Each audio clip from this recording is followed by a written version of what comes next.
Good morning everyone. Today we are going to start with a new unit 6,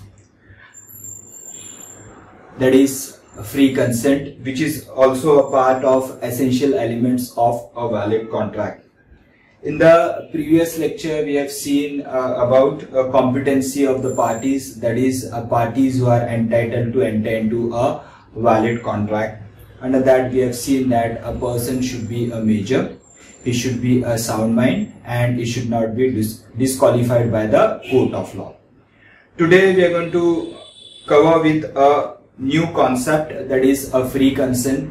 An overview of that I have already given you under section 10. One of the essential conditions of a valid contract is the consent of the parties entering into a contract should be free, that is a free consent. We'll just try to understand the concept.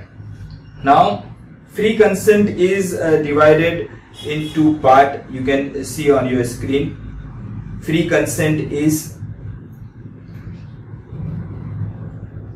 divided in two parts. One is similarity of mind.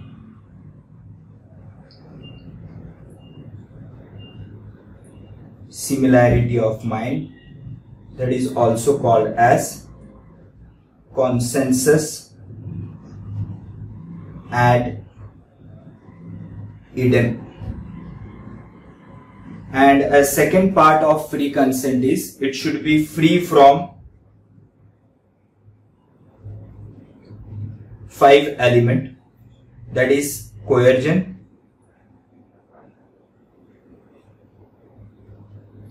second one is undue influence,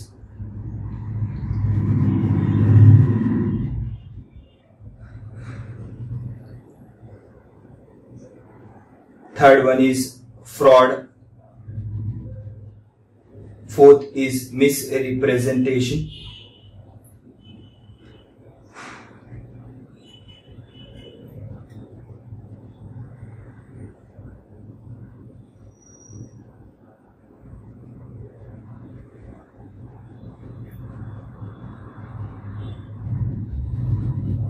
and a fifth one is mistake.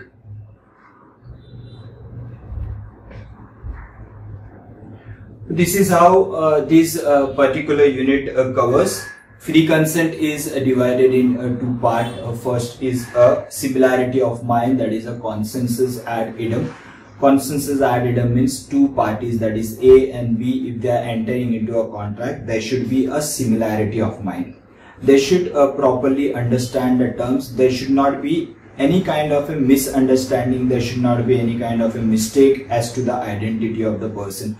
If suppose this is A and this is B, they are entering into the contract, there should not be any mistake of identity, in the sense that B should be aware that he is A and A should be aware that he is B, and accordingly they should properly enter into a contract. So there should not be any kind of a mistake as to the identity of the person. Further, there should be a proper understanding about all the terms and conditions laid down by one party to the another. Second party should properly understand what the first party is saying, and accordingly they should enter into a contract. So there should be a similarity of mind. They should understand the same thing in the same manner. That is called as a consensus ad idem. Second part is the contract should not involve any kind of a coercion, undue influence, fraud, misrepresentation and mistake.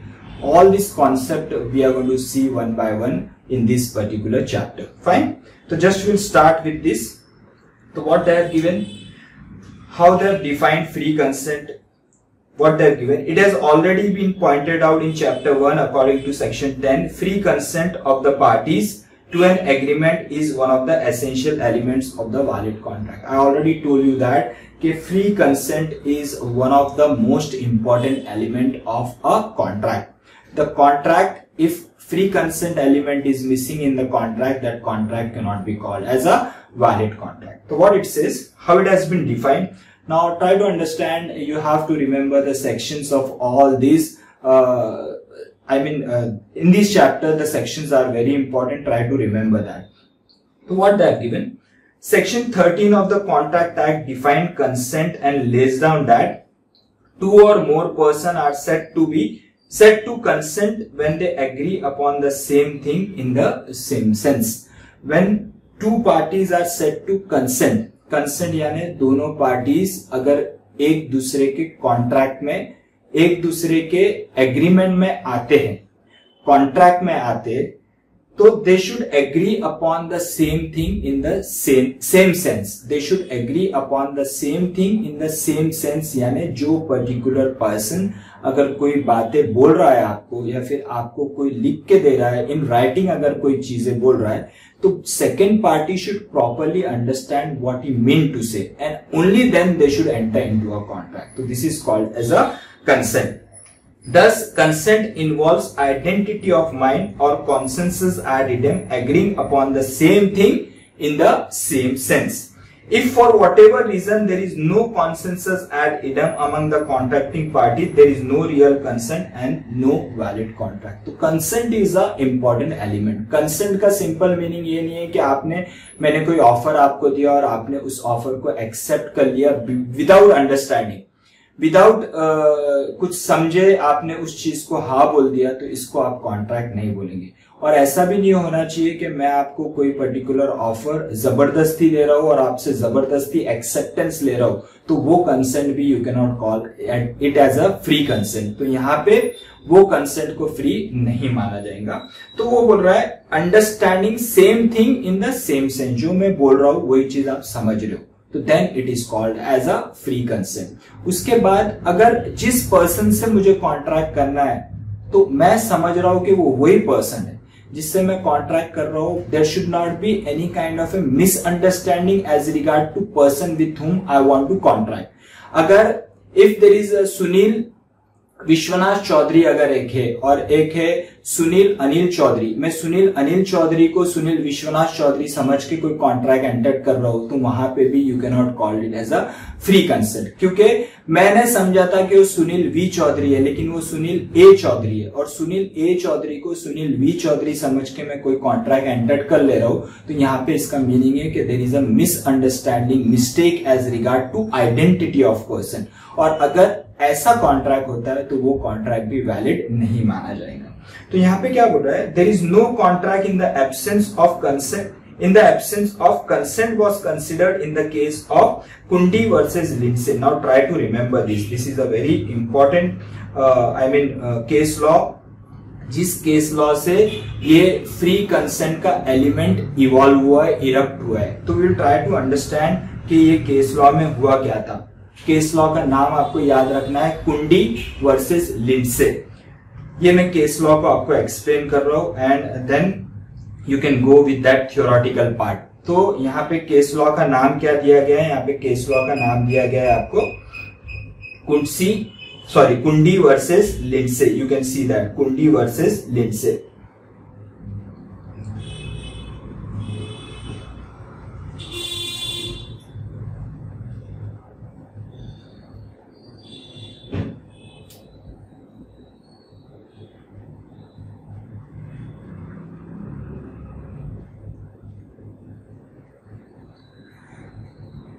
ये Cundy versus Lindsay, ये particular case law से ये free consent का matter got evolve and it became an important element of a contract. तो will just try to understand that ये Cundy versus Lindsay case में actually हुआ क्या था. इस केस में आपको ये चार नाम याद रखने हैं. One is a Cundy, one is a Lindsay and company, one is blacken,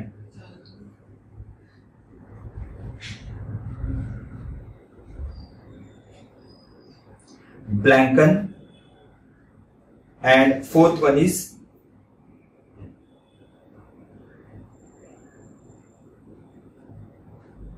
Blankiron and company. So these are the four important names. Try to remember. Kundi versus Lindsay case में Kundi, Lindsay and company, Blanken and Blankiron and company. अब इस case में हुआ क्या कि Lindsay and company was a manufacturer of handkerchief, linen handkerchief वो manufacture करता था. अब ये लिंडसे एंड कंपनी को एक पर्टिकुलर पर्सन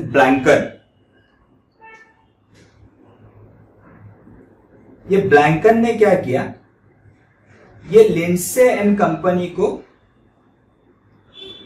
एक बल्क ऑर्डर दिया हैंकरचीफ का, और ये Blenkarn and company face to face Lindsay and company के सामने नहीं आया। उसने एक परचेज ऑर्डर ये पर्टिकुलर कंपनी को भेजा और उस परचेज ऑर्डर पे इस तरीके से अपनी सिग्नेचर दी कि वो रिजेंबल करती थी ब्लैंकिरॉन एंड कंपनी।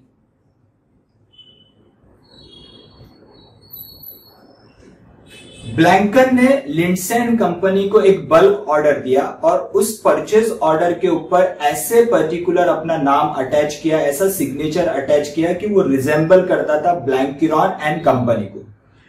और उस परचेज ऑर्डर पे जो एड्रेस उसने डाला वो एड्रेस उसी एरिया का था जिस एरिया के अंदर ब्लैंकिरॉन एंड कंपनी था। हालांकि ब्लैंकन का भी उसी एरिया के अंदर काम था जिस एरिया के अंदर ब्लैंकिरॉन एंड कंपनी का काम था, लेकिन ब्लैंकन ने इस तरीके से परचेज ऑर्डर बनाया और सिग्नेचर डाला कि वो रिजेंबल करता था ब्लैंकिरॉन एंड कंपनी को।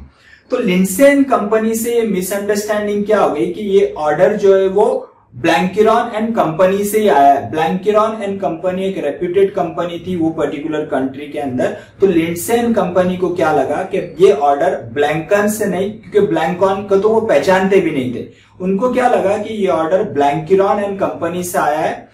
Order was on credit. Lindsay and company ने वो bulk order Blenkarn and company समझ के ब्लैंकॉन का सप्लाई कर दिया। और हुआ क्या, ब्लैंकन ये पर्टिकुलर ऑर्डर क्रेडिट पे था, ब्लैंकॉन ने ये माल लेते ही क्या किया, ब्लैंकन ने ये माल लिया और कुंडी को बेच दिया।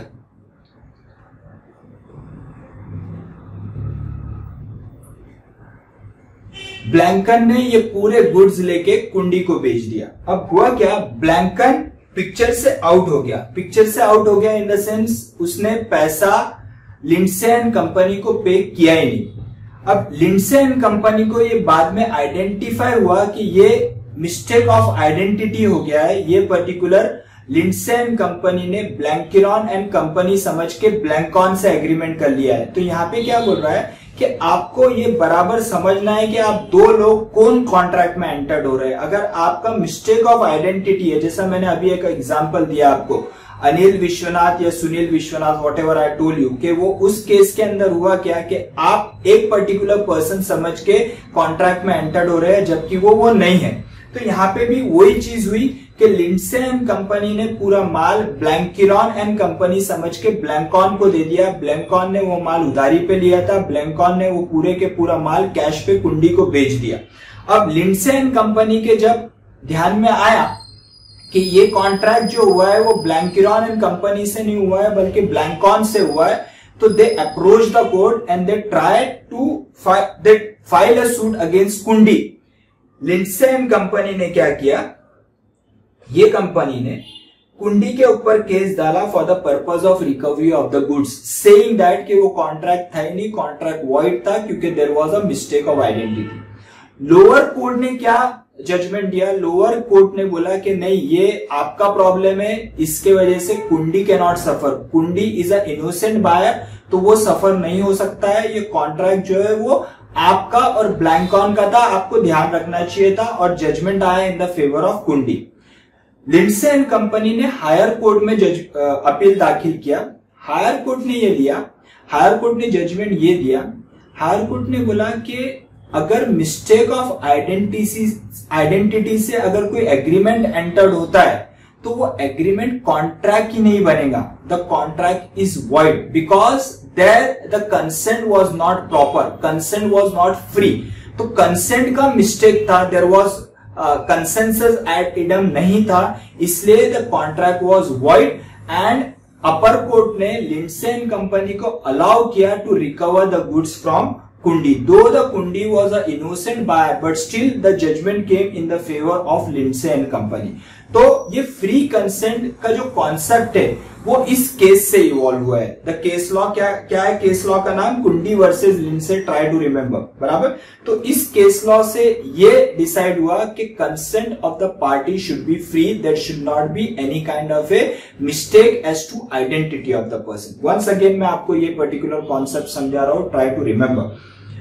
कुंडसी and Lindsay, Lindsay and company एक मैन्युफैक्चरर था जो लिनन का हैंकरशिप मैन्युफैक्चर करता था। लिंडसे एंड कंपनी को एक ब्लैंकन नाम के पर्सन से एक परचेज ऑर्डर मिला, जबकि ये दोनों पर्सन जो है वो फेस टू फेस नहीं आए। ब्लैंकन ने purchase order Lindsay and company को भेजा एक बल्क ऑर्डर का। ब्लैंकन ने उस परचेज ऑर्डर पे अपना नाम और आइडेंटिटी इस तरीके से डाली कि लिंडसे एंड कंपनी कंफ्यूज हो गया। लिंडसे एंड कंपनी को लगा कि ये पर्टिकुलर ऑर्डर जो है वो ब्लैंकिरन एंड कंपनी से आया है और वो ब्लैंकन को तो जानते भी नहीं थे। वो ये समझ रहे थे, लिंडसे एंड कंपनी ये समझ रहा था कि वो कॉन्ट्रैक्ट ब्लैंकिरन एंड कंपनी के साथ कर रहा है, जबकि उसको ये पता नहीं था कि वो कॉन्ट्रैक्ट ब्लैंकिरन एंड कंपनी नहीं बल्कि ब्लैंकन के साथ है।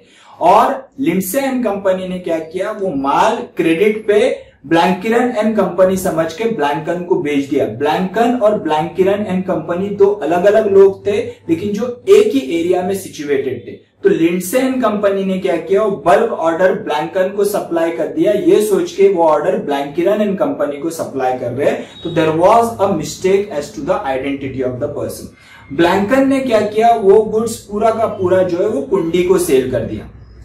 बाद में लिंडसे एंड कंपनी को यह ध्यान आया कि उनसे गलती हो गई है, वो कॉन्ट्रैक्ट उन्होंने ब्लैंकिरन एंड कंपनी से नहीं बल्कि किसी और से कर दिया है।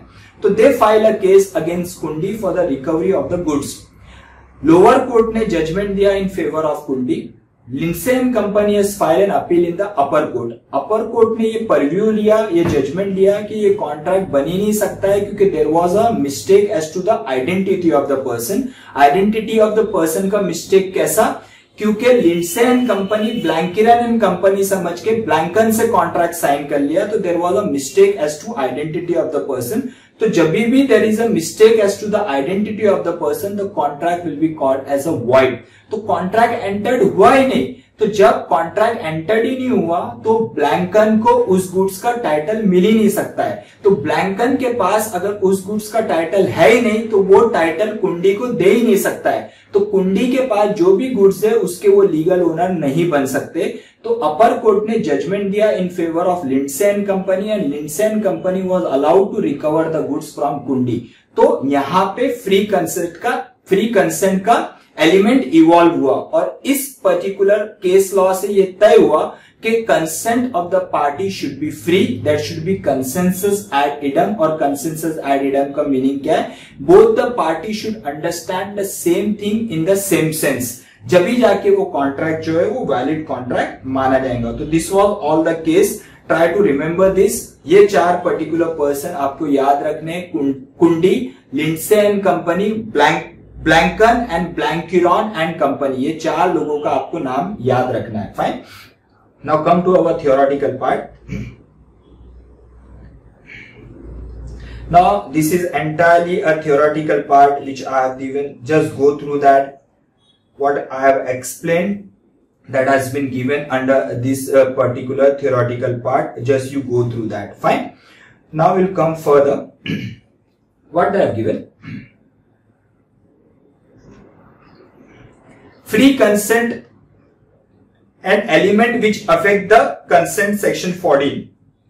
It means consensus ad idem. सबसे पहले क्या है, फ्री कंसेंट का मीनिंग क्या है, कंसेंसस ad idem। और कंसेंसस ad idem क्या है, understanding the same thing in the same sense, that is यानी there should be a similarity of mind. आपका और मेरा mind, there should be similarity. Just understand one thing, suppose मैंने एक mister Diwakar है, दिवाकर की दो लड़कियां हैं, एक लड़की का नाम है राधा और एक लड़की का नाम है रक्षा। मैं राधा से शादी करना चाहता हूं, राधा जिसकी एज 25 इयर्स है, राधिका जिसकी एज 40 इयर्स है। हम दोनों सामने नहीं आए, दिवाकर और मैं सामने नहीं आया। मैंने दिवाकर को फोन किया और मैंने ऑफर रखा कि मुझे राधा से शादी करना है। राधा जिसकी एज 25 इयर्स है, राधिका जिसकी एज 40 इयर्स है, बराबर। तो हुआ क्या इस केस के अंदर कि मैंने दिवाकर को फोन किया और मैंने ऑफर दिया कि I want to marry Radha, और उसने वहां पे सुना राधिका। अब जस्ट इमेजिन, राधा जिसका एज 25 इयर्स है, राधिका जिसका एज 40 इयर्स है। मैं बोल रहा हूं राधा, वो समझ रहा है राधिका।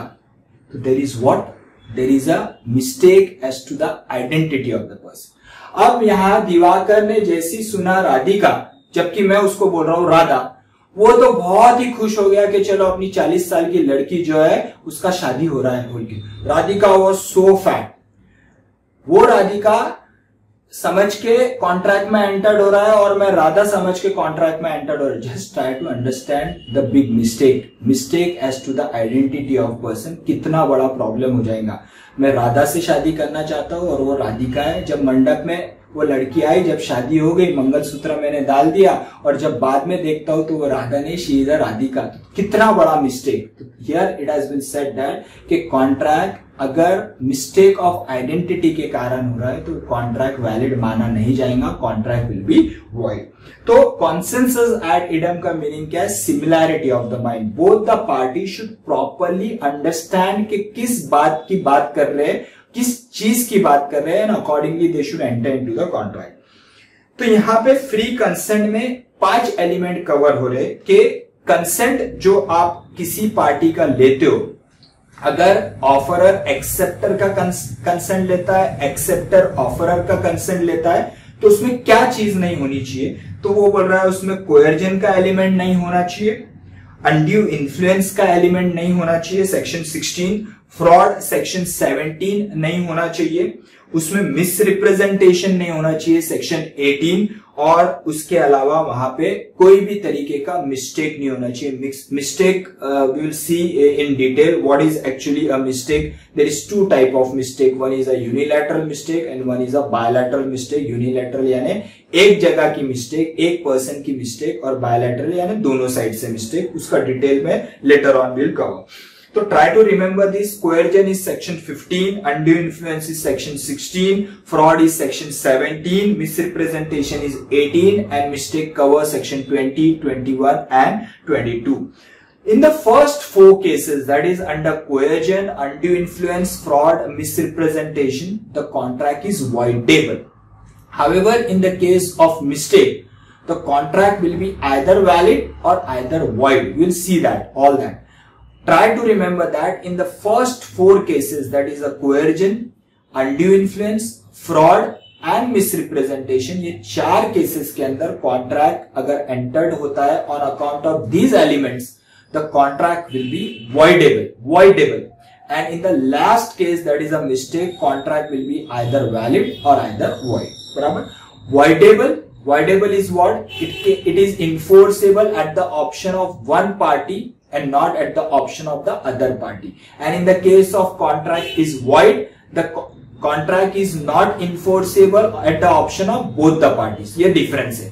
void केस में दोनों भी parties enforce नहीं कर सकती है, और voidable के केस में only one party can enforce the contract. Fine? आगे देखते हैं क्या बोला गया है। Free consent defined section 14 lays down that consent is said to be free when it is not caused by coercion, undue influence, misrepresentation, fraud and mistake. Free consent, अगर consent को free बोलना है तो उसमें first of all that should be consensus item, that should be a similarity of mind. उसके अलावा उस consent में कोयर्जन नहीं होना चाहिए, अनड्यू इन्फ्लुएंस नहीं होना चाहिए, फ्रॉड नहीं होना चाहिए, मिसरिप्रेजेंटेशन नहीं होना चाहिए और मिस्टेक नहीं होना चाहिए। बात फाइन। आगे क्या बोल रहा है? In order to prove that his consent is not free, the complainant must prove that if he had known the truth, had not been forced to agree, he would not have entered into the contract. तो what it says कि consent free कब नहीं माना जाएगा कि free consent नहीं है, consent free नहीं है। ये कब बोला जाएगा? अगर मुझे सच मालूम होता था, अगर उस चीज के बारे में सच पता होता था तो मैं कॉन्ट्रैक्ट में एंटर नहीं होता था। मुझे सच पता नहीं है, सच क्यों पता नहीं है, या तो आपने मेरे से सच छुपाया है, या कुछ कारणवश आपने नहीं छुपाया है लेकिन सिचुएशन ऐसी अराइज हो गई कि वो सच पीछे चला गया, मुझे नहीं पता चला और उसके वजह से मैं कॉन्ट्रैक्ट में एंटर्ड हो गया क्योंकि मुझे सच पता नहीं है। अगर मुझे सच पता रहता था तो मैं कॉन्ट्रैक्ट में एंटर्ड नहीं होता था। जैसे कि यहाँ पे मैंने एग्जांपल किया दिवाकर का, दिवाकर के माइंड में क्या चल रहा है अगर मुझे पता रहता था, दिवाकर राधिका की बात कर रहा है ना कि राधा की बात कर रहा है। अगर मुझे पता चल रहता था कि वो राधिका का शादी मुझसे करना चाहता है तो मैं कभी वो कॉन्ट्रैक्ट में एंटर होता ही नहीं था, क्योंकि मैं बात कर रहा हूं राधा जिसकी एज 25 इयर्स है और वो बात कर रहा है राधिका जो एक मोटी लड़की है जिसका एज जो है वो 40 इयर्स है, जिससे मैं शादी नहीं करना चाहता। उस लड़की के बारे में वो बात कर रहा है, बराबर। तो उस केस के अंदर वहां पे अगर वो 40 इयर्स की लेडी के साथ मेरी शादी करना चाहता है, जो वो समझ रहा है कि मैं वही ऑफर दे रहा हूं, तो ये ऑफर वैलिड नहीं माना जाएगा, कॉन्ट्रैक्ट जो रहेगा वो वॉइड हो जाएगा। तो ये सच अगर मुझे पता रहता तो मैं कॉन्ट्रैक्ट में एंटर्ड होता ही नहीं था, ये कॉन्ट्रैक्ट में मैं एंटर्ड होता ही नहीं था। तो यहाँ पे क्या बोल रहा है, कंसेंट फ्री नहीं है। ये किस बात से पता चलेगा कंसेंट फ्री नहीं है, कि अगर मुझे सच पता रहता तो मैं कॉन्ट्रैक्ट में एंटर्ड नहीं होता था। और सेकेंड पार्ट, मुझे जबरदस्ती अगर कॉन्ट्रैक्ट में आप एंटर्ड करवा रहे हो, जबरदस्ती अगर एंटर्ड करवा रहे हो, तो वहां पे भी बोला जाएगा कि मेरा कंसेंट फ्री नहीं है। In the absence of free consent, the contract may turn out to be either voidable or void depending upon the nature of the flaw of the consent. In the absence of free consent, the contract may turn out to be either voidable or void. अगर free consent नहीं है तो contract या तो voidable रहेगा या तो void रहेगा। वॉइडेबल मैं ऑलरेडी बता चुका हूं, वॉइडेबल कौन से केसेस में, coercion, undue influence, fraud, misrepresentation में कॉन्ट्रैक्ट विल बी वॉइडेबल। और लास्ट केस मिस्टेक में either the contract will be valid और otherwise it will be void. Further जो मैंने एग्जांपल राधिका और राधा का दिया है, it's only an example just for understanding purpose, don't take it otherwise, fine. उसके बाद वो क्या बोल रहा है, when the consent to an agreement is caused by coercion, when consent is caused by coercion, undue influence,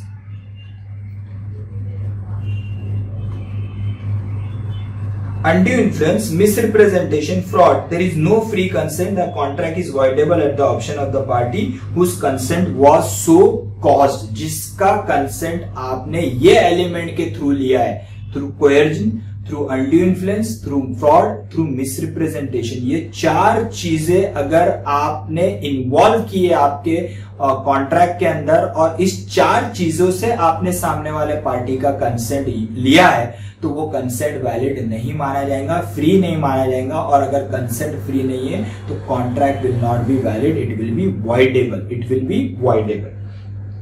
But when the consent is caused by bilateral mistake as to the matter of fact essential to the agreement is void.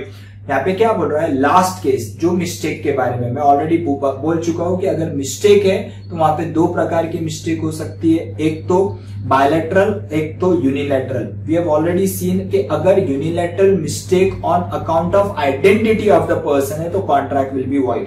Bilateral mistake का meaning है कि जो parties अगर contract में involve है, आप और मैं अगर कोई कॉन्ट्रैक्ट में इन्वॉल्व है और अगर अपने दोनों पार्टीज का अगर कोई मिस्टेक हो रहा है तो that is called as a, मैं बता कुछ और रहा हूं, आप समझ कुछ और रहे हो, तो this can be called as a bilateral mistake. तो बायलैटरल मिस्टेक अगर मिस्टेक ऑफ फैक्ट यानी जो सब्जेक्ट मैटर है, जिस चीज के लिए अपन contract entered, we both are entering into a contract as regards to a specific subject matter, लेकिन उस सब्जेक्ट मैटर से रिलेटेड ही there is a mistake from both the side, to then it is called as a bilateral mistake. Contract will not be valid, it will be void. Fine, तो पहले चार cases में the contract will be called as voidable, last case mistake में contract will be called as either void और otherwise valid. Valid कब रहेगा, will see later on. तो कोएर्जन का डेफिनेशन क्या दिया हुआ है, you can refer on your screen. Section 15 of the contract act define coercion as follows, coercion is committing और threatening to commit, try to understand the words, committing और threatening to commit any act forbidden by the Indian Penal Code or the unlawful detaining, or threatening to detain any property to the prejudice of any person with the intention of causing any person to enter into an agreement. We'll just try to understand, we'll try to analyze the definition what they have given. Coercion implies committing or threatening to commit any act. Committing or threatening to commit any act. Committing और threatening. Committing यानी कुछ करना और threatening यानी धमकाना. Threat, किसी को threatening करना. तो करना या करने की धमकी देना, that is called as threatening to commit any act forbidden by Indian Penal Code. कौन सी चीज करने के बारे में बोल रहा है, किस चीज के बारे में धमकाने के बारे में बोल रहा है? ऐसी चीज, ऐसी एक्ट जिसको इंडियन पीनल कोड ने मना किया है. ऐसी चीज जिसको इंडियन पीनल कोड ने मना किया है, फॉरबिडन किया है. बराबर. दूसरा क्या बोल रहा है? Unlawful detaining. Unlawful detaining or threatening to detain any property with the intention of causing any person to enter into an agreement. First part में क्या बोल रहा है कोयर्जन का? First part says about committing और थ्रेटनिंग टू कमिट. ऐसी चीज करना या ऐसी चीज करने की धमकी देना, ऐसी एक्ट जिसको इंडियन पीनल कोड ने मना किया है, फॉरबिड किया है, प्रिवेंट किया है. दूसरा क्या बोल रहा है? अनलॉफुल डिटेनिंग और threatening to detain. Unlawful detaining, detaining का मीनिंग क्या है? कि किसी को अपने कब्जे में रखना. अनलॉफुली किडनैप कर लेना, किसी के पेपर्स उस पर कब्जा कर लेना. तो that is called as unlawful. Unlawful तरीके से, इलीगल तरीके से, लीगल तरीके से नहीं. किसी की प्रॉपर्टी या प्रॉपर्टी के पेपर्स अनलॉफुल तरीके से अपने पास रख लेना. या threatening to detain. Threatening to detain का मतलब है कि धमकी देना कि अगर आपने ऐसा नहीं किया तो ये पेपर्स या ये प्रॉपर्टी मैं आपको नहीं दूंगा. तो that is called as an unlawful detain. तो दो चीज के बारे में बोल रहा है कोयर्जन. फर्स्ट पार्ट में क्या बोल रहा है? कमिटिंग या threatening to commit any act forbidden by the Indian Penal Code. तो पहली बात वो क्या बोल रहा है? कमिटिंग या थ्रेटनिंग, ऐसा काम करना या ऐसे काम करने की धमकी देना. जैसे कि मैंने आपके ऊपर बंदूक लगाई और आपको बोला कि अगर आपने मेरे साथ शादी नहीं की तो मैं आपका मर्डर कर दूंगा. तो ये क्या हो गया? Threatening to commit. ये मर्डर कर दूंगा, क्या ये इंडियन पीनल कोड ने अलाउ किया है? नहीं अलाउ किया. It is prevented by the Indian Penal Code. तो एनी एक्ट कमिटिंग और थ्रेटनिंग टू कमिट. मैं आपके लड़के का किडनैप कर ले रहा हूं, उसको डिटेन कर ले रहा हूं, किडनैप कर ले रहा हूं और आपको फोन कर रहा हूं कि आप आपके प्रॉपर्टी के पेपर्स मेरे नाम पे करिए, नहीं तो मैं आपके लड़के के टुकड़े टुकड़े कर दूंगा. तो this is called as an unlawful detaining. तो यहां पे क्या बोल रहा है? कमिटिंग और थ्रेटनिंग टू कमिट. कमिट मैं कर रहा हूं या थ्रेटनिंग टू कमिट धमकी दे रहा हूं ऐसे काम करने का जिसको इंडियन पीनल कोड ने मना किया है. और दूसरा डिटेनिंग और threatening to detain unlawfully. Detaining कब्जा कर लेना या थ्रेटनिंग टू डिटेन कब्जा करने की धमकी देना. किस चीज पे कब्जा? कोई प्रॉपर्टी या प्रॉपर्टी के पेपर्स. ऑब्जेक्टिव क्या है ये सब चीज करने का? What is an objective? Committing, threatening to commit, detaining, threatening to detain.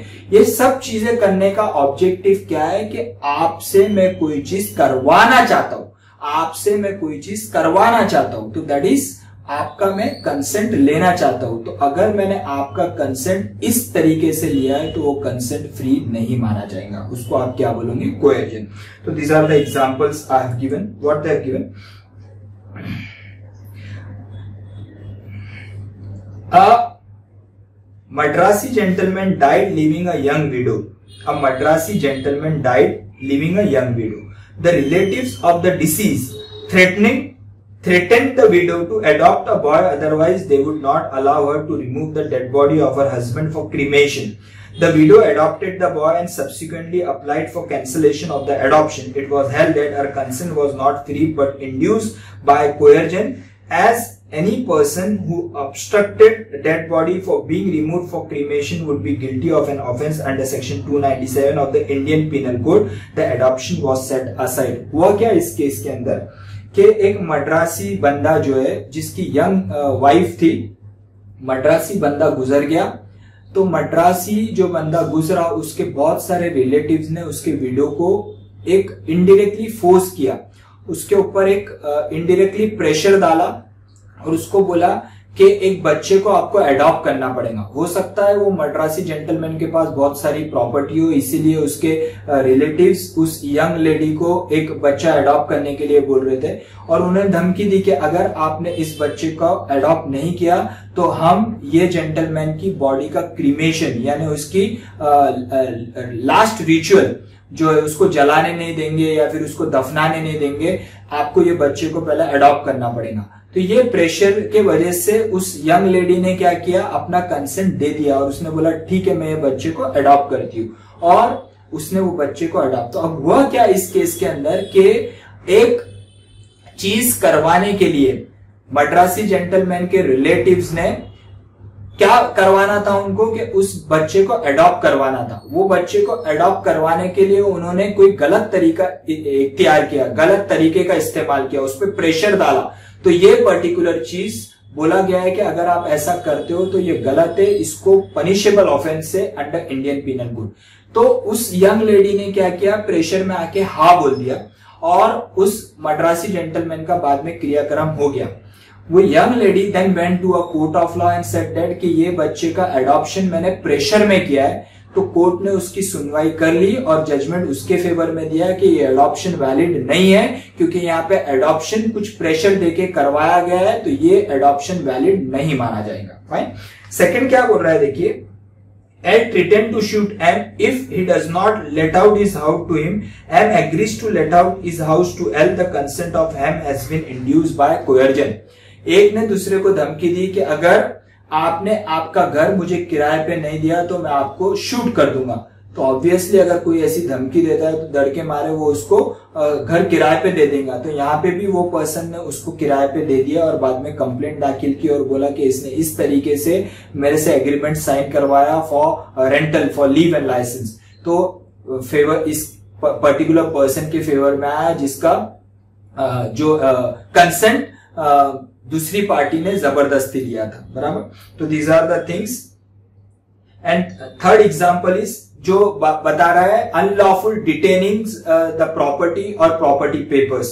What it says, X sells to Y, I shall not return the document of title relating to your wife's property unless you agree to sell your house for rupees 5 lakh. Y says, all right, I shall sell my house to you for rupees 5 lakh. Do not detain my wife's document. अब यहाँ पे हुआ क्या कि एक particular person ने दूसरे को बोला कि अगर आपने मुझे आपका घर 5 लाख रुपए में नहीं दिया तो मैं आपके वाइफ को डिटेन, सॉरी वाइफ को नहीं, वाइफ के प्रॉपर्टी के पेपर, अगर वो बोलता था आपके वाइफ को डिटेन कर लूंगा तो मैं बोलता था बहुत बढ़िया डिटेन कर लो। वैसा नहीं। सो यहाँ पे क्या बोल रहा है कि अगर आपने मुझे आपका घर 5 लाख रुपए में नहीं दिया तो मैं आपके वाइफ के प्रॉपर्टी के पेपर्स डिटेन कर लूंगा। तो यहाँ पे मैंने वो प्रॉपर्टी आपको 5 लाख रुपए में दे ली in order to release those documents, release document. तो यहाँ पे आपने मुझे धमकी दी। धमकी किस बात की दी, detaining my wife's property paper, और मेरे से एग्रीमेंट साइन करवा लिया। तो ये एग्रीमेंट में क्या बोला जाएगा कि consent is on account of coercion, consent is on account of coercion और कंसेंट फ्री नहीं माना जाएगा। बराबर। यहाँ पे क्या बोला है, X has employed coercion, he cannot therefore enforce the contract, but Y can enforce the contract if he finds the contract to his benefit. अब होता क्या है कि कोयर्जन के केस में मैंने बोला कि coercion, undue influence, fraud, misrepresent, इस चारों केसेस में the contract is voidable. Contract is voidable का मीनिंग मैं आपको बता चुका हूं कि it can be enforce at the option of one party और it can be avoided at the option of one party. यानी अगर एक पार्टी को लगता है कि उसके साथ नाइंसाफी हुई है तो वो कॉन्ट्रैक्ट को अवॉइड कर सकता है, या फिर उसको लगता है नहीं यार ये तो अच्छा हो गया, मैं भी यही चाहता था लेकिन हो गया ठीक है, अगर उसको लगता है उसके फेवर में है तो उस केस के अंदर वो कॉन्ट्रैक्ट को इन्फोर्स कर सकता है। जैसे कि इस एग्जांपल में अपन देखते हैं कि एक ने मुझे धमकी दी कि अगर आप आपका घर 5 लाख रुपए में नहीं देंगे तो मैं आपके वाइफ के प्रॉपर्टी के पेपर्स नहीं दूंगा।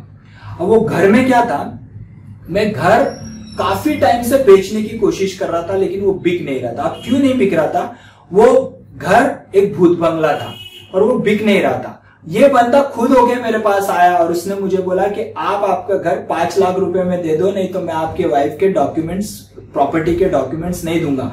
मैंने सोचा यार ये तो अच्छा ऑप्शन मिल गया। मैंने क्या 5 लाख रुपए में आपको ये घर बेचने के लिए तैयार हूं और मैंने घर वो 5 लाख में। अब यहाँ पे क्या हुआ कि मैंने 5 लाख में बेच दिया तो ये मेरे लिए क्या हुआ, बेनिफिशियल कॉन्ट्रैक्ट। तो यहाँ कॉन्ट्रैक्ट को मैं इन्फोर्स कर सकता हूँ। मैं कॉन्ट्रैक्ट को क्या करूंगा, इन्फोर्स कर दूंगा। मैं बोलूंगा ठीक है, या तो मेरा उल्टा फायदा हो गया, मैं भूत बंगला बेचने की कोशिश कर रहा था और बिक नहीं रहा, आपने खरीद लिया, बहुत अच्छा हो गया। तो यहां मैं चाहूं तो उस कॉन्ट्रैक्ट को इन्फोर्स कर सकता हूं या चाहूं तो उस कॉन्ट्रैक्ट को मैं अवॉइड कर सकता हूं।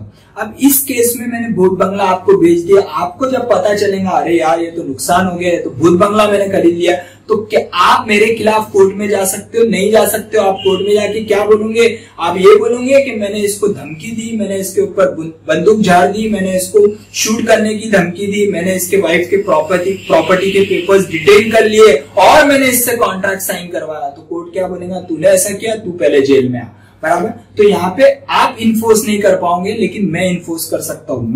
मेरे लिए बेनिफिशियल हो गया, मेरे लिए वो 5 लाख का घर बिक गया, 5 लाख रुपए भी मिल गए और वो भूत बंगले से मुझे छुटकारा भी मिल गया। तो मैं चाहे तो कॉन्ट्रैक्ट को इन्फोर्स कर सकता हूं या चाहे तो उस कॉन्ट्रैक्ट को अवॉइड कर सकता हूं। This is a meaning of coercion. Example आगे क्या दिया हुआ है देखिए, threat to shoot, threat to shoot, murder, intimidation, threat, cause hurt, rape, defamation, giving wrong evidence,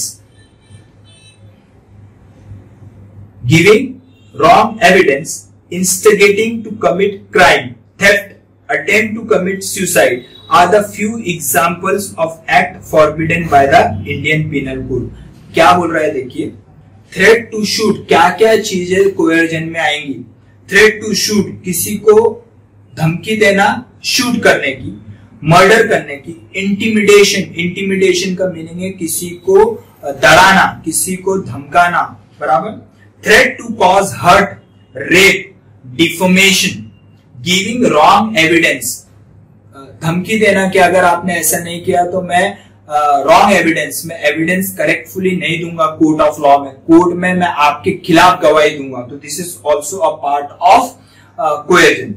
instigating to commit crime, theft, attempt to commit suicide are a few example of act forbidden by the Indian Penal Code। बराबर। अब आगे क्या बोल रहा है, the act constituting coercion may be directed at any person and not necessarily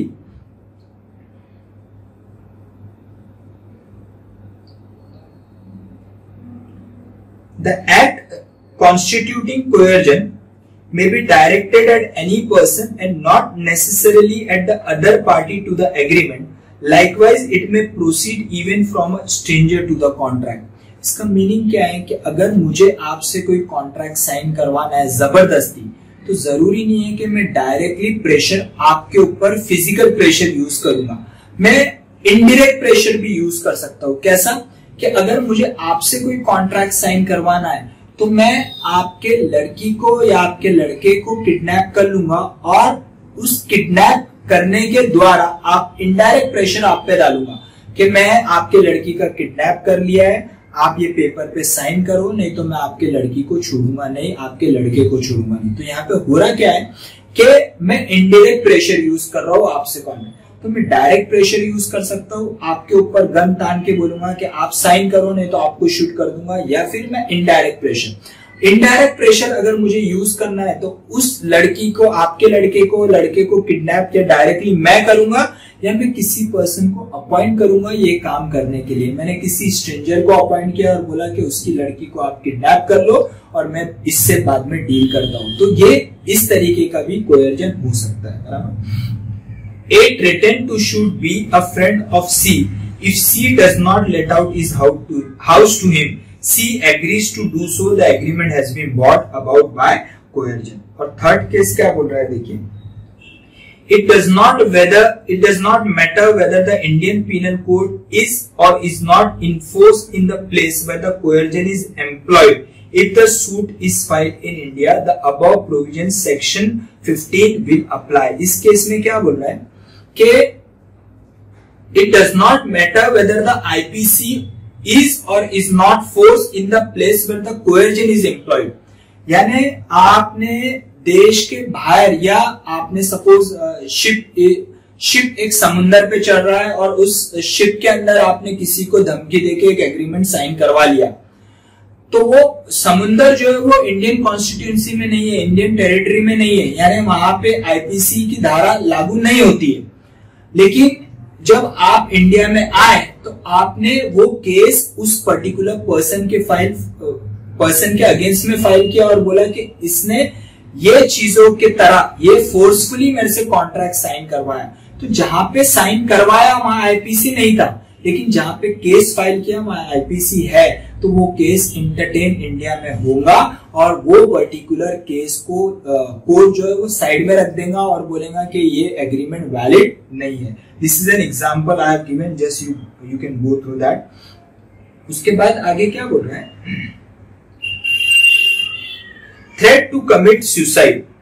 threat to commit suicide, इसमें क्या बोल रहा है कि अगर आप किसी को धमकी देते हो कि मैं सुसाइड कर लूंगा अगर आपने ऐसा एग्रीमेंट साइन नहीं कराया, जैसे कि मैं अपने वाइफ को धमकी देता हूं कि मैं 5th फ्लोर से नीचे कूद जाऊंगा अगर आपने ये एग्रीमेंट साइन नहीं किया, तो ये चीज भी कोयर्जन के डेफिनेशन में आएगा। मेरे वाइफ ने मैंने उसको धमकी दी कि मैं सुसाइड कर लूंगा, मैं 5th फ्लोर से नीचे कूद जाऊंगा, I want you to sign this agreement, मैं चाहता हूं आप आपकी पूरी प्रॉपर्टी मेरे नाम पे कर दो, अगर आप आपकी प्रॉपर्टी मेरे नाम पे नहीं करोगे तो मैं यहाँ से नीचे छलांग मार दूंगा और मैं सुसाइड कर लूंगा। तो मेरे वाइफ ने ये सुन के, ये धमकी सुन के, ये थ्रेट सुन के उसने क्या किया, उस प्रॉपर्टी के एग्रीमेंट पे साइन कर दिया और पूरी प्रॉपर्टी मेरे नाम पे कर दी। तो क्या पूरी प्रॉपर्टी मेरे नाम पे हो जाएंगी? No, the contract is voidable at the option of the aggrieve party. Aggrieve party कौन है? जिसका लॉस हो रहा है। यहाँ पे लॉस किसका हो रहा है? मेरे वाइफ को हो रहा है। My wife can go to the court of law and make a complaint against me कि इसने जो उसकी प्रॉपर्टी जो मैंने अपने नाम पे कर लिए वो फ्री कंसेंट से नहीं किए, मैंने अंडर कोयर्जन। और कोयर्जन क्या था यहाँ पे? मैंने थ्रेटनिंग किया, मैंने धमकी दी कि मैं सुसाइड कर लूंगा और उस सुसाइड के धमकी से मैंने वो पेपर साइन करवाए, तो वो एग्रीमेंट वैलिड नहीं माना जाएगा। बराबर। इन अमीराजू and सेशम्मा there arose a question as to whether a threat to commit suicide amount to coercion, and the court answered the question in the affirmative, holding that it amounts to coercion. In this case, a person by threat to commit suicide induced his wife and son to execute a deed in the favor of his brother in respect of certain property which they claim as their own. The transaction was set aside on the ground of coercion by the court of law. यानी अगर आप किसी को suicide की धमकी देते हो और उससे अगर कोई काम करवाते हो, तो जो एग्रीमेंट आप उससे साइन करवाओगे वो एग्रीमेंट वैलिड नहीं माना जाएगा ऑन अकाउंट ऑफ कोयर्जन। इफेक्ट क्या है देखिए, कोयर्जन अगर आप किसी को अंडर कोयर्स कोई एग्रीमेंट साइन करवाते हो तो उसके आउटकम क्या होंगे, यहाँ पे बताया गया है। Effect of coercion, what are the effect of coercion? A contract brought about by coercion is voidable at the option of the party whose consent was so caused. Is voidable.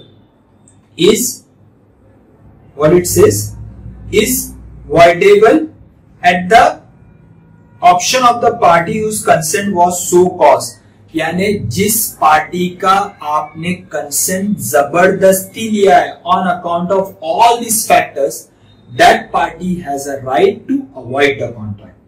This means that के aggrieved party में either exercise the option to affirm the transaction and hold the other party bound by it or repudiate the transaction by exercising the right of rescission. Rescission का meaning है cancellation. तो यहाँ पे क्या बोल रहा है, एग्रीड पार्टी के पास ये ऑप्शन है कि वो कॉन्ट्रैक्ट को या तो इन्फोर्स कर सकता है या तो उसको रिजेक्ट कर सकता है। अगर उसे लगता है कि कॉन्ट्रैक्ट उसके फायदे में है तो वो कॉन्ट्रैक्ट को अफर्म करेगा, यानी उसको इन्फोर्स करेगा। जैसे मैंने एग्जांपल दिया कि आपने जबरदस्ती मेरा एक बंगलो 5 लाख रुपए में ले लिया, मुझे बहुत जबरदस्ती आपने लिया और मुझे बाद में आई रियलाइज दैट कि ये मेरा बहुत फायदे का सौदा हो गया, ये भूत बंगला था जो आपने मेरे से ले लिया। अब I have a right to recover 5 lakh rupees from me. That means I have a right to enforce that particular con. You don't have a right to avoid. अब आपको 5 लाख रुपए देना ही पड़ेंगे even after agreement you realize that कि आपके लिए ये सौदा जो है वो लॉस का सौदा हो गया, नुकसान का सौदा हो गया, लेकिन मेरे लिए वो फायदे का सौदा है। हालांकि उस बंगलो में अगर वो भूत बंगला नहीं रहता था तो उस बंगलो की वैल्यू जो रहती थी वो 20 लाख थी, जो आपने मेरे से 5 लाख रुपए में, लेकिन वो मार्केट में 5 लाख में भी बिकने तैयार नहीं था जो मेरे से आपने 5 लाख में। तो मैंने आप रियलाइज के दो आपने मुझे अंडर कोयर्जन वो एग्रीमेंट साइन करवाया, लेकिन मेरे फायदे में, तो मैं उसको अवॉइड नहीं करूंगा, मैं उसे इन्फोर्स करूंगा और आपको मुझे 5 लाख रुपए देने ही पड़ेंगे। और अगर आप मुझे 5 लाख रुपए नहीं देते हो तो then I can file a suit against you to recover that ₹5 lakh. तो अगर अंडर कोयर्जन कोई कॉन्ट्रैक्ट हो रहा है तो जिस पर्टिकुलर पर्सन का कंसेंट जबरदस्ती आपने लिया है, he will be called as an agreed party. Agreed party can either avoid the contract और otherwise he can enforce the contract. As per section 64, if the aggrieved party opts to rescind a voidable contract, he must restore any benefit received by him under the contract to the other party from whom he received. अब suppose के अगर मैं उस contract को avoid करना चाहता हूं, मैं कॉन्ट्रैक्ट को वैलिड नहीं मान रहा हूं, मैं कॉन्ट्रैक्ट को रिसाइन करना चाहता हूं, कैंसिल करना चाहता हूं, तो अगर मैं रिसाइन करना चाहता हूं तो अगर उस एग्रीमेंट में मैंने कुछ आपसे एडवांस लिया है तो वो मुझे रिटर्न देना पड़ेगा। ऐसा नहीं जैसे कि इस एग्जांपल में कि वो बंगलो भूत बंगलो नहीं है, वो बल्कि बराबर अच्छा बंगलो है जो जिसकी वैल्यू 20 लाख में, जो मेरे से आपने जबरदस्ती 5 लाख रुपए में ले लिया।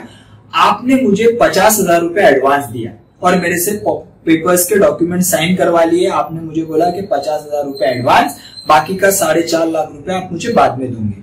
मैंने आपके खिलाफ कोर्ट में कंप्लेंट दाखिल की कि इन्होंने कोयर्जन यूज करके मेरे से ये पेपर साइन करवाए। कोर्ट जजमेंट मेरे फेवर में देगा।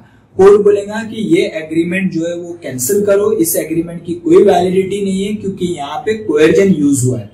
No problem, judgment came in my favour. लेकिन जो मैंने आपसे 50,000 रुपीज लिए थे वो मुझे आपको रिस्टोर करके देना पड़ेंगे, यानी वो एडवांस मुझे आपको रिटर्न देना पड़ेगा। यहाँ ऐसा नहीं हो सकता है कि मैं एडवांस भी अपने पास रखूं और कॉन्ट्रैक्ट भी कैंसिल करवा लूं, ऐसा नहीं। If I am cancelling the contract, in that contract if I have taken any kind of an advantage, वो एडवांटेज मुझे रिटर्न देना पड़ेगा। A person to whom the money has been paid or anything delivered under coercion must repay or return it. The burden of proof that the coercion was used lies on the party who wants to set aside the contract on the plea of coercion. अगर मेरे पे कोयर्जन use हुआ है और मैं complaint दाखिल करता हूं तो मुझे प्रूफ करना पड़ेगा कोर्ट के अंदर कि मेरे ऊपर किस तरीके की जबरदस्ती यूज हुआ है, किस तरीके का थ्रेटनिंग यूज हुआ है, किस तरीके का डिटेंशन यूज हुआ है, मुझे वो प्रूफ करना पड़ेगा कोर्ट के अंदर। Last point under this is duress. English law के अंदर they don't use the word coercion but they have used the word duress. Coercion के अंदर क्या यूज हुआ है, कोयर्जन में बोला गया है कि कमिटिंग और threatening to commit any act which is forbidden by the Indian Penal Code. Similarly it also includes wrongful detention of the property or property papers. Wrongful detention of property or property papers are also covered under coercion. तो first part क्या है, committing or threatening to commit any act which is forbidden by the Indian Penal Code. और second part क्या है, wrongful detention of any property or property papers. ये second part में cover किया है कोयर्जन का। लेकिन इंग्लिश लॉ के अंदर they have not covered the second part. They don't call it as a coercion, they call it as a duress. और duress में उन्होंने सिर्फ कोएर्जन का फर्स्ट पार्ट कवर किया है, सेकेंड पार्ट कोएर्जन का they are not covered under the duress. तो this is a difference between a duress as per English law and coercion as per Indian law. तो what it says, duress का meaning क्या है? The term duress is used in the English law to denote illegal imprisonment, either actual threatened violence over another party or his wife, children, with a view to obtain the consent of the other party to the agreement. ये जो point है वो अपने कोएर्जन के first point से similar है. In short, duress, the act or threat, must be aimed at the life or liberty of the other party to the contract to the members of his family. What is an objective of the first part? के किसी को धमकी देना या किसी ऐसी चीज करना जिससे सामने वाले को आप फोर्स कर रहे हो कि कॉन्ट्रैक्ट में एंटर को किसी को किडनैप कर लेना, किसी को डिटेन कर लेना, या किडनैप करना या डिटेन करने की किसी को धमकी देना. व्हाट इज एन ऑब्जेक्टिव के अदर पार्टी को you want that other party to enter into the contract. तो this is a first part of coercion and that is also covered under the duress. A threat to destroy or detain the property will not amount to duress. A threat to property or detention, a threat to destroy or detain property, threat to destroy or detain property will not amount to duress. लेकिन ये चीज, a threat to destroy or detain any property or property papers is covered under the coercion, but they have not covered it under the duress. तो coercion एक बड़ा element है, duress एक one of the part of coercion.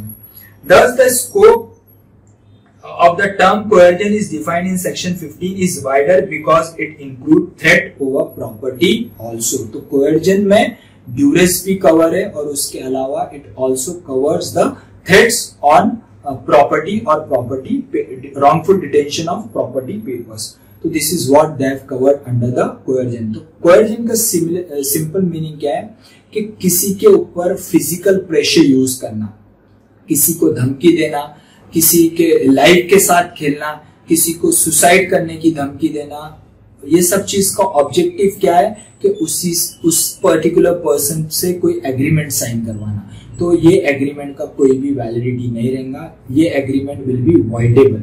It will be voidable at the option of aggrieve party. जिस person के ऊपर आपने कोएर्जन इस्तेमाल किया है और उससे आपने एग्रीमेंट साइन करवाया है, तो वो पर्सन के पास ये राइट है कि वो एग्रीमेंट को अवॉइड कर सकता है. रिमेंबर कि contract is not void, it is voidable.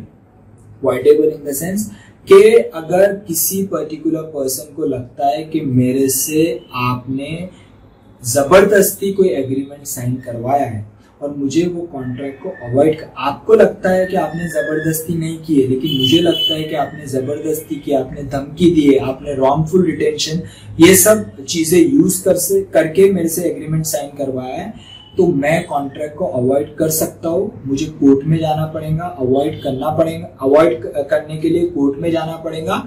उसके साथ साथ मुझे प्रूफ भी करना पड़ेगा कि मेरे साथ ऐसी नाइंसाफी हुई है. Only then court will help you out. बराबर. लेकिन अगर आप कोर्ट में नहीं जाते हो तो इसका मीनिंग क्या है कि आप उस कॉन्ट्रैक्ट को कोएर्जन नहीं मान रहे हो, उस चीज को कोएर्जन नहीं मान रहे हो. आप ये नहीं मान रहे हो कि आपका जो कंसेंट लिया है उसने जबरदस्ती लिया है. आप उसको इनडायरेक्टली एक्सेप्टेंस दे रहे हो, यानी वो कॉन्ट्रैक्ट को अवॉइड नहीं कर रहे हो बल्कि उस कॉन्ट्रैक्ट को इन्फोर्स कर रहे हो और वैलिड मान रहे हो. तो उस केस में कॉन्ट्रैक्ट वॉइडेबल नहीं रहेगा, बल्कि उस केस में कॉन्ट्रैक्ट क्या बन जाएगा? वैलिड. जैसे कि मैंने एग्जांपल दिया कि आपने मेरा बंगलो 5 लाख रुपए में जबरदस्ती ले लिया. अगर मुझे लगता है कि ये जो काम हुआ है ये बहुत ही नुकसान का सौदा हो गया है, तो मुझे कोर्ट में जाना चाहिए, आपके खिलाफ जाना चाहिए और कॉन्ट्रैक्ट को अवॉइड करना चाहिए. अगर मैं ऐसा नहीं कर रहा हूं तो इसका मीनिंग क्या है कि मैं इनडायरेक्टली अपना एक्सेप्टेंस आपको दे रहा हूं. मैं भी यही चाहता था कि मेरा बंगलो 5 लाख में बिक जाए, मैंने बेच दिया, या फिर कोई भी रीजन से मैं सोचता हूं कि मुझे अवॉइड नहीं करना है, जो हो गया, मुझे कोई दिमाग को टेंशन नहीं लेना है. I don't want to make a complaint in the court of law. तो ये सब चीजों का मीनिंग क्या है कि मैं इनडायरेक्टली आपने जो मेरे साथ किया है उसको इनडायरेक्ट एक्सेप्टेंस दे रहा हूं. अब आपने मेरे से वो बंगलो 5 लाख रुपए में लिया और वही बंगलो आपने आगे 10 लाख रुपए में किसी को बेच दिया, तो ये एग्रीमेंट भी वैलिड माना जाएगा, वो सेकंड एग्रीमेंट भी वैलिड माना जाएगा, वो कॉन्ट्रैक्ट माना जाएगा, वो वैलिड कॉन्ट्रैक्ट माना जाएगा। अगर मुझे आपके खिलाफ कंप्लेंट करना है तो इमीडिएट करना है। मैं ऐसा सोता नहीं रहूंगा कि मैं आराम में लगा देखेंगे जाएंगे। इस बीच में अगर आपने मेरा बंगलो 5 लाख में लेके किसी और को मेरे कंप्लेंट दाखिल करने के पहले अगर वो बंगलो आपने किसी को 10 लाख रुपए में बेच दिया तो वो एग्रीमेंट वैलिड माना जाएगा। तो मुझे अगर आपके खिलाफ कंप्लेंट करनी है, मुझे वो कॉन्ट्रैक्ट को अवॉइड करना है, तो मुझे टाइम बर्बाद नहीं करना है, मुझे इमीडिएटली करना है। आपने जैसे ही मेरे से 5 लाख में वो साइन करवाया, मुझे मालूम है कि आपने मेरे से जबरदस्ती वो एक्सेप्टेंस लिया है, तो मुझे इमीडिएटली आपके खिलाफ कंप्लेंट दाखिल करना पड़ेगा, and only then I can avoid the contract. Hope you have understood the point. If you have any doubt, please ask me in the group. Fine. Bye and stay safe.